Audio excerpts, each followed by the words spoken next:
In paragraph 5 of chapter 1, we're talking about the Creator,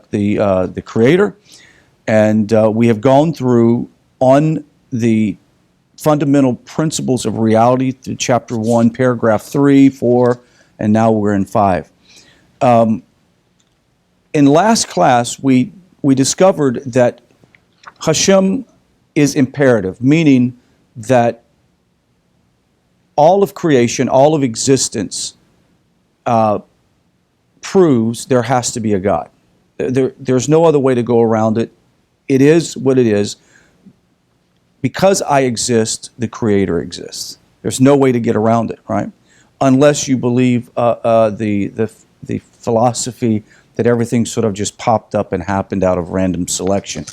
The next part that we're going to cover is the idea that God is, his being is simple. Now, right off the bat, we go, okay, how is that possible that he's just simple? That is to say that while we and everything else around us is a melange of many distinct dependent capacities and elements, God isn't. His being is single, pure, indivisible. Single, pure, indivisible.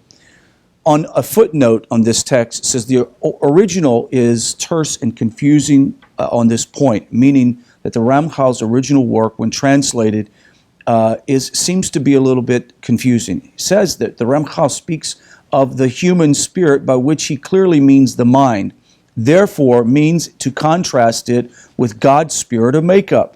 That implies, of course, that he equates the human mind with its spirit, which is considered the nefesh, and that he means to use it and contrast it with God's being. But that's very confusing to us, since we don't equate the mind with the spirit. Obviously, we think the mind and the spirit are separate. At the same time, we realize that the soul is part is in the brain, right? The soul is in the brain, so it's really confusing. So let's present this statement with that in mind. The RAMCHAL says that the human mind has many different and distinct capacities: memory, imagination, which is separate from each other. Memory, for example, has its own boundary, has its own, and memory never enters into the boundary of will, or vice versa. And the same being true for the other, mental capacity. He means to say that each one of our mental capacities is separate from the others.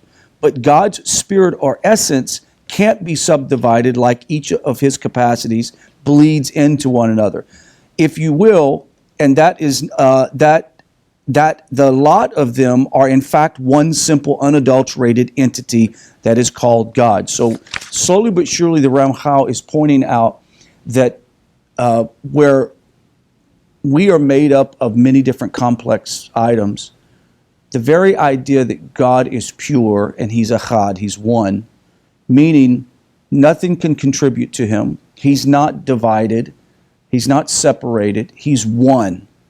And that one is, the RAMCHAL is attempting to describe what that one is to us. And it's hard for us to sort of get it. Let me continue on with this footnote. It says, the point of the matter is that while we can blend our various capacities, we can, for example, invoke a memory of an aroma. We go, oh yes, I remember what dark chocolate smells like. This combines with the tactile of the cerebral, etc. We nonetheless would have to consciously and purposefully combine the two, while everything about him is simply there, in God, and holy, meaning full, whole, not H-O-L-Y, W-A-H-O-L-L-Y. Simply so. We presented the idea in easier terms in the above text to prevent this confusion. Contrast this with Rambam's discussion of the oneness of the human nefesh at the beginning of the chapter of Shimonei Perachim. So anyway, let's go back to the text.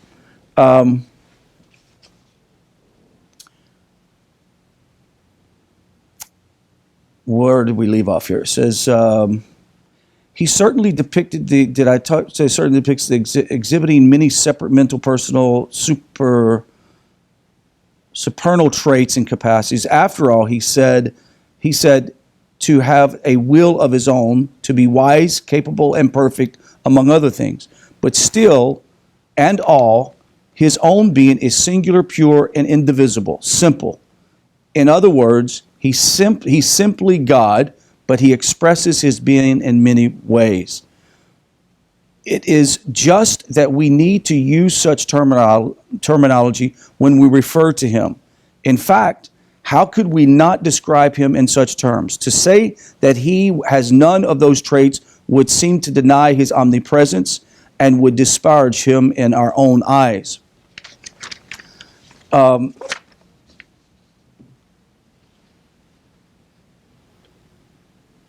In Halachot Teshuvah 5:5, it says this: for a discussion of what sets God's thinking process apart from ours.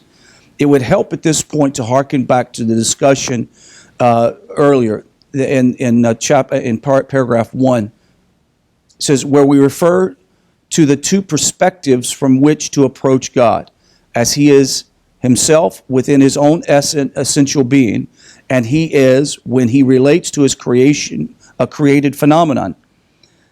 As such, in his own being is single, simple entity, but when he relates to us, he exhibits certain traits. Let's use this analogy. Most things in this come about as a result of a single, simple thought. Let's suppose, for example, that I have the idea I will always like to do the right thing. That single, simple thought has countless applications in the world, of course. In much the same way, when God relates to the created world, he manifests his simple being countless ways. So even though God is single, there is nothing to contribute to him. He is one. Everything actually exists within him. When he relates to us in the complex human terms that we can understand and relate to. For example, we use anthropomorphic terms all the time. It says, and God's right arm, and God heard, or God smells the incense. Well, he's not a human.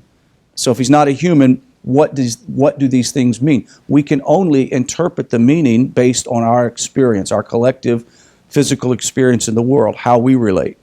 Often we want to make God like us, but we have got to realize, according to the RAMCHAL, Hashem is singular. We can't even comprehend how that is, and yet he relates to us in multifaceted ways.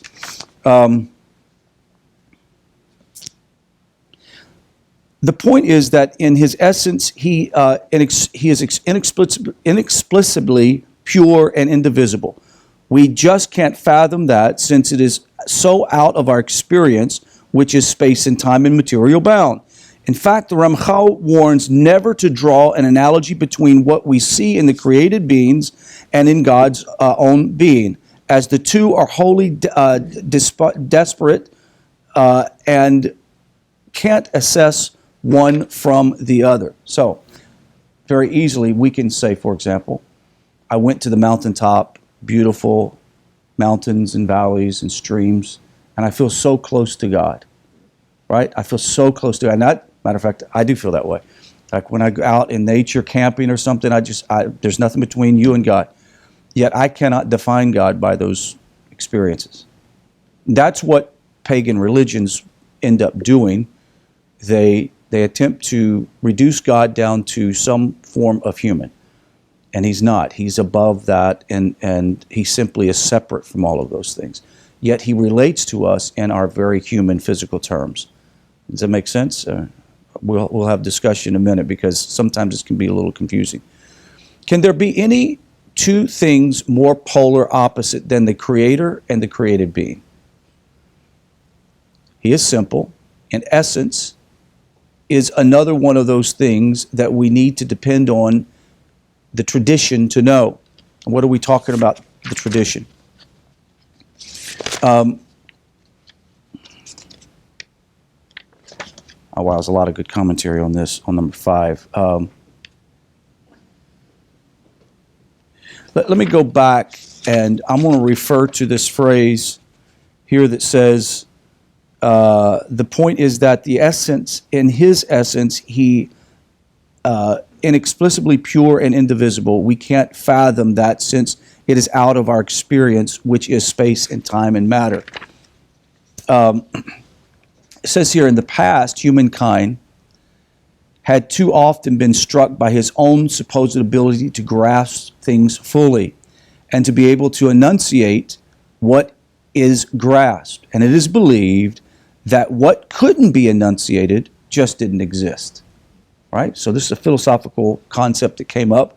It says, well, if you can't explain it, then it doesn't exist. Therefore, I can't explain God. He doesn't exist. See, these are some of the philosophical things we see in the world. And it's believed that what couldn't be enunciated just could not exist. So science did its best to plot and graft everything, everything. Literature strove to say things just so. Art and music tried to capture the moment perfectly, etc. At a point in modern times, though, it became clear that things weren't what we perceived them to be. So science addressed the issue like chaos, for example. Literature turned to evoke hazy and nuanced senses of things, and art and music allowed for the abstract decadent. By this point, we've apparently given up on the struggle whether altogether and settled for virtual reality. Now, the Kabbalists always knew that virtual reality is all one and could never hope to understand in this world. For our senses only experience things so deeply and no further. We simply do not have the capacity to dig deeper down. Actually, reality, much like the ancients did, have the capacity to grasp a truer picture that the microscope should have allowed them to do. So, here's the example. Our collective experience until science has come along has been limited.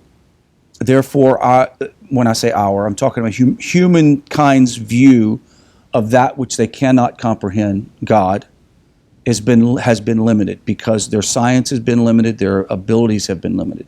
Now that we have virtual reality, we have the Hubble Space Telescope that can see billions of light years away and see the solar system, that how amazingly timed it is. We look at all these things and we have to realize there is a lot more that we don't know. And that being the case, we're discovering a lot of things that we didn't know exist.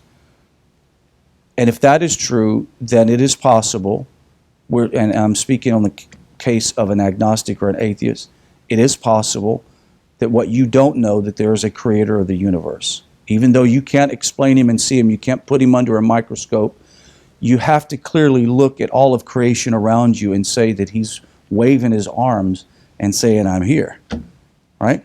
And it's mind-boggling to realize what we have at our fingertips that could help us discover those things.